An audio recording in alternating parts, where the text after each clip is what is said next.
ए पानी नियो।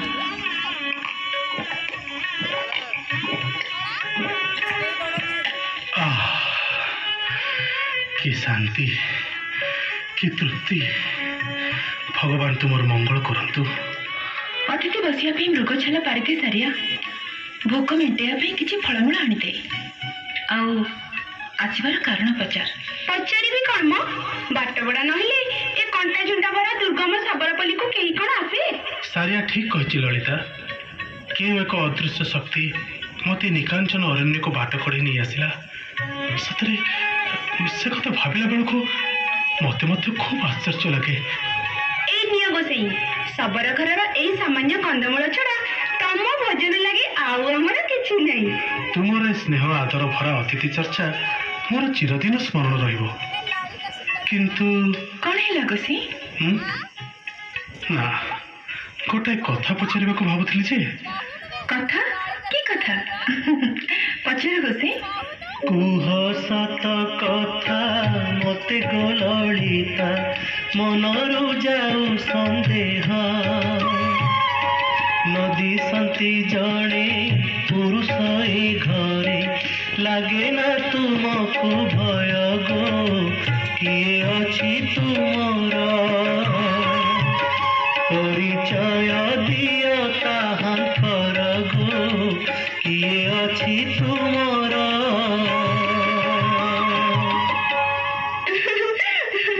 बुझिलु ललिता विदेशी अतिथि निश्चय को काउरी राइजरे पहुंची जाइछन्ती बोली डरी गलेनी। हाउ ताको कथा जवाब दे। काउरी राइजा नुहे हाद्रिजा मनरे भय लागरा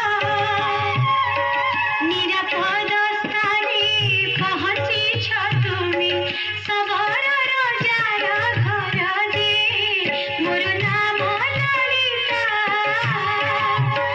मुहि सवार राजा दुहिता दे मोर नाम ललिता।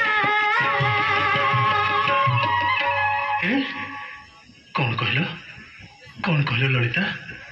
तुम्हें सबर राज विश्ववसुंकर कन्या? खाली कन्या नुहे गोसेई रजांकर गोटिए बोली अन्यर कन्या। मु ताहले एठु फेरी जाउछि ललिता। एकी कथा कहछ गोसी सबर रजा घरे अतिथि होई के कण एमती खाली खाली फेरी जानती।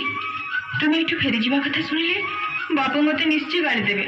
किए आछंती कि मा ललिता? एई तो बापू आसलेनी। हे कांधरे पइता कपाଳରେ ଚନ୍ଦନର ଚିତା ଦେହରେ ପାଟ ବ୍ୟବରଣ ଏ ଗରିବ କୁଡ଼ିଆରେ ବ୍ରାହ୍ମଣ ଅତିଥିଙ୍କର ପାଦ ଧୂଳି ପଡ଼ିଛି। ମୋର ଦଣ୍ଡବତ ଗୋସେଇ। अरे रे ये कौन करुछ किरात राज? तुम्हें बयस्क मोर नमस्य। बुझिले बापू घरे हमको एकुटिया देखी गोसी एठु चली जीवा कहउथिले। एथिरे तांकर की दोष मा? तू ताको बसिबाको आसन देई नथिबु नहले खाइबाको फळमूल देई नथिबु। मु जानि परे बापू तमे किछि न बुझी खाली मोर दोष दबो। अतिथि को पचारले देखी।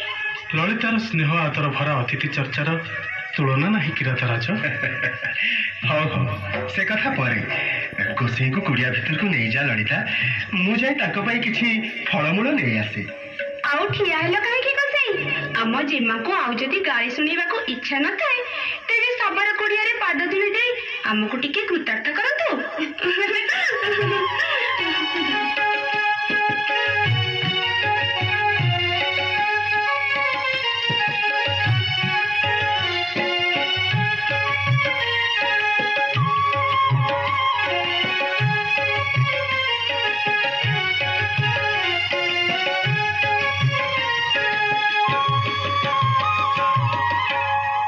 मा ललिता कौन बापू?